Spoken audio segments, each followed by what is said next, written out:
Hello बच्चों, स्वागत है आपका यूएनपी क्लासेस में। बच्चों, पिछले क्लासेस में हमने जाना है कि सीबीएसई क्लास 11th के बायोलॉजी सब्जेक्ट में 2020-21 के लिए आपको किन किन टॉपिक्स की पढ़ाई करनी है और चैप्टर वाइज मार्क्स का एलोकेशन क्या है, कितने नंबर आपको किस चैप्टर में मिलेंगे। चूँकि कोरोना की वजह से पढ़ाई में नुकसान हुआ है, स्कूल बंद हैं, तो सीबीएसई ने डिसाइड किया है कि कुछ चैप्टर्स में से कुछ टॉपिक्स को कम किया जाए जो बहुत ज़्यादा ज़रूरी नहीं हैं इस कंडीशन में। तो बच्चों, इस वीडियो में हम यही जानेंगे कि किस चैप्टर से कौन कौन से टॉपिक्स को हटाया गया है। आपके सिलेबस से हटाए जाने का मतलब ये बिल्कुल नहीं है कि जो अदर कॉम्पिटिटिव एग्ज़ाम्स हैं उनमें ये नहीं आएंगे। तो बस आपको 11th के लिए इन सब्जेक्ट को या इन टॉपिक्स को कम करके पढ़ना है। बाकी जो अदर कॉम्पिटिटिव एग्ज़ाम्स हैं उनके लिए इन टॉपिक्स का महत्व उतना ही है जितना पहले कभी होता था। तो बच्चों, देखने में ही आपको लग गया होगा कि ये डिलीटेड पोर्शंस हम आपको दिखा रहे हैं क्लास 11th के बायोलॉजी सब्जेक्ट की। तो फर्स्ट यूनिट में दो चैप्टर्स में से कम किया गया है। चैप्टर 1 था लिविंग वर्ल्ड और तीसरा चैप्टर था प्लांट किंगडम। इनमें से कुछ पोर्शंस को हटाया गया है। चैप्टर 1 में हटाया गया है टैक्सोनॉमी एंड सिस्टेमेटिक्स को, ये हमने आपको पढ़ा दिया था। साथ ही में tools for study of taxonomy, museums, zoological parks, herbaria, botanical gardens, keys for identification, ये चीज़ें भी आप पढ़ चुके थे, लेकिन अब ये आपके सिलेबस का हिस्सा नहीं है। मतलब आपसे एग्ज़ाम में इनसे रिलेटेड क्वेश्चंस क्लास 11th में नहीं आएंगे। वहीं चैप्टर 3 में प्लांट किंगडम से रिलेटेड एंजियोस्पर्मी, जिसमें एंजियोस्पर्म्स का क्लासिफिकेशन क्लास लेवल तक और कैरेक्टरिस्टिक फीचर्स और एग्जाम्पल्स जो थे वो वाला टॉपिक हटाया गया है। ये चीज़ आपने अभी नहीं पढ़ी थी। अब देखो बच्चों, जो सेकेंड यूनिट था वो स्ट्रक्चरल ऑर्गेनाइजेशन के बारे में था, एनिमल और प्लांट के बारे में। तो इसमें चैप्टर 5 में से कुछ पोर्शन हटाए गए हैं, जिसमें मार्फोलॉजी एंड मॉडिफिकेशन, जो भी प्लांट्स के रूट, स्टेम, लीफ, फ्रूट, इन सब में मॉडिफिकेशन होते हैं, उनमें क्या, उनकी मार्फोलॉजी में क्या परिवर्तन होता है, ये वाला टॉपिक हटाया गया है। और जो फवेसी फैमिली का डिस्क्रिप्शन था वो हटा दिया है। चैप्टर 6 में जो एनाटॉमी थी फ्लावरिंग प्लांट्स की, उनमें से कुछ पोर्शन हटाए गए हैं। तो डाइकॉट्स और मोनोकॉट्स में सेकेंडरी ग्रोथ भी हटा दिया गया है। लेकिन ये बड़ा ही इंपॉर्टेंट टॉपिक है आपके नीट के एग्ज़ाम के लिए। तो क्लास 11th में नहीं आएगा, लेकिन अदर कम्पिटिटिव एग्ज़ाम्स में टॉपिक बहुत इंपॉर्टेंट है। चैप्टर 7 की बात करें तो हमको जो जहाँ पढ़ते हैं एनिमल्स के स्ट्रक्चर्स के बारे में, तो उसमें आपको जो मॉर्फोलॉजी था, एनाटॉमी और फंक्शन जो थे डिफरेंट सिस्टम्स के, जैसे डाइजेस्टिव सिस्टम है, circulatory, respiratory, nervous and reproductive system, जो कॉकरोच के थे वो हटा दिया गया है। अब इसमें आपको एक छोटा सा मतलब डिस्क्रिप्शन पढ़ना है, वैसे थोड़ा सा बताना है उसके बारे में, आपको थोड़ी बहुत जानकारी होनी चाहिए, डिटेल में आपको नहीं पढ़ना है कि उसका डाइजेस्टिव, सर्कुलेटरी, रेस्पिरेटरी, नर्वस और रिप्रोडक्टिव सिस्टम क्या है। अगर हम बात करें प्लांट फिजियोलॉजी मतलब फोर्थ यूनिट की, तो बहुत ही इंपॉर्टेंट यूनिट होती है, बहुत सारे क्वेश्चंस कंपटीशन में इससे आते हैं। तो इसमें ट्रांसपोर्ट इन प्लांट्स चैप्टर यानी चैप्टर 11 में से ये टॉपिक्स हटाए गए हैं, जिनमें movement of water, gas and nutrients की, वाटर, गैस, न्यूट्रिएंट्स, इन सब का ट्रांसपोर्ट कैसे होता है। बाकी डिफ्यूज़न है, उसके बाद में एक्टिव पैसिव ट्रांसपोर्ट है, इम्बिबिशन है, वाटर पोटेंशियल है, ऑस्मोसिस है, बहुत सारी चीज़ें हटाई गई हैं, ये आप यहाँ पे देख रहे होंगे। साथ ही में चैप्टर 12 जो कि मिनरल न्यूट्रिशन से जुड़ा हुआ है, इसमें माइक्रो एंड मैक्रो न्यूट्रिएंट्स के बारे में आप पढ़ते हैं कि कौन कौन से ऐसे न्यूट्रिएंट्स हैं जो प्लांट्स के लिए ज़रूरी हैं।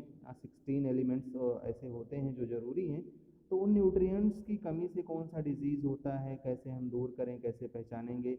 हाइड्रोपोनिक्स की मतलब पानी में खेती कैसे की जाती है बिना सॉइल के।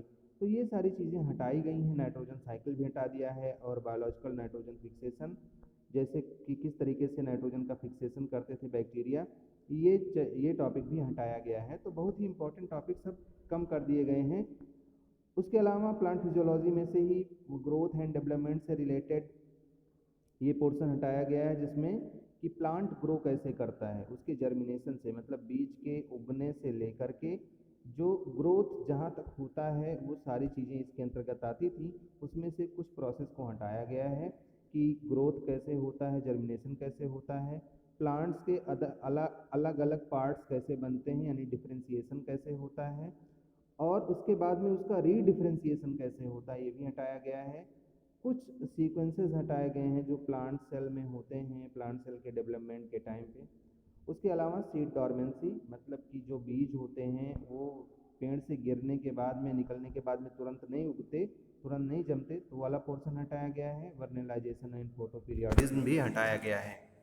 अगर हम ह्यूमन फिजियोलॉजी की बात करें तो डाइजेस्टिव एंड एब्जॉर्प्शन सिस्टम में से बहुत सारी चीज़ें हटाई गई हैं, जैसे एलिमेंट्री कैनाल और डाइजेस्टिव ग्लैंड के बारे में नहीं पढ़ना है, डाइजेस्टिव एंजाइम्स का क्या रोल है, हार्मोन्स का क्या रोल है, मूवमेंट कैसे होता है पेट में जिसको पेरिस्टाल्सिस कहते हैं, डाइजेशन, एब्जॉर्प्शन, एसिमिलेशन, ये बहुत सारी चीज़ें आपने 11th वो 10th में या पिछले भी क्लास में आपने पढ़ी होंगी। कार्बोहाइड्रेट, फैट, इन सब का कैसे एसिमिलेशन होता है, ये सारी चीज़ें अब आपको नहीं पढ़नी है। इंजेशन मतलब अपच क्या है, कब्ज क्या है, उल्टी कैसे होती है, पीलिया कैसे होता है, डायरिया कैसे हो जाता, ये सारी चीज़ें अब आपके सिलेबस का हिस्सा नहीं है।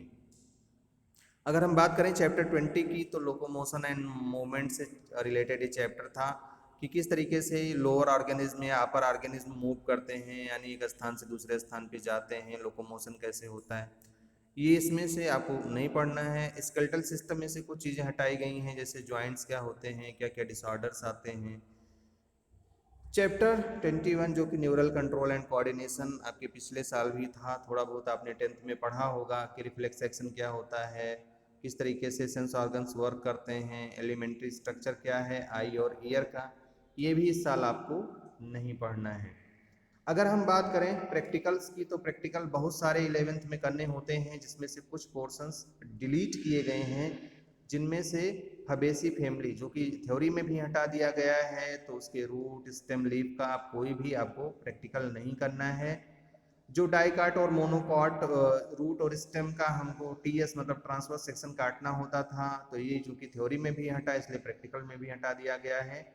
ऑस्मोसिस हटा है थ्योरी में से, तो पोटैटो ऑस्मोमीटर से जो हम ऑस्मोसिस चेक करते थे, मतलब movement of water from higher concentration towards lower concentration कैसे होता है, तो ये भी हटा दिया गया है। प्लाज्मोलिसिस किस तरीके से होता है एपिडर्मल पील्स में, मतलब जो सेल्स होती हैं उनमें कैसे होता है, ये भी हटा दिया गया है।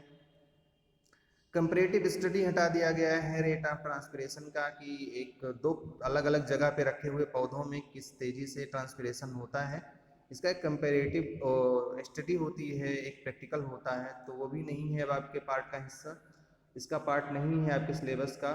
जो हम शुगर, स्टार्च, प्रोटीन और फैट का जो टेस्ट करते हैं कि किस मटेरियल में ये चीज़ें प्रेजेंट हैं या नहीं प्रेजेंट हैं, ये बायोकेमिकल एनालिसिस होती है, ये भी अब आपके प्रैक्टिकल में नहीं आएगा। साथ ही में यूरिया की प्रेजेंस चेक करते हैं यूरिन में, वो वाला टेस्ट भी अब हटा दिया गया है, तो इस बात का भी आप ध्यान रखेंगे। जो बाइल साल्ट्स होते हैं हमारे यूरिन में, उसका टेस्ट भी अब आपको नहीं करना है।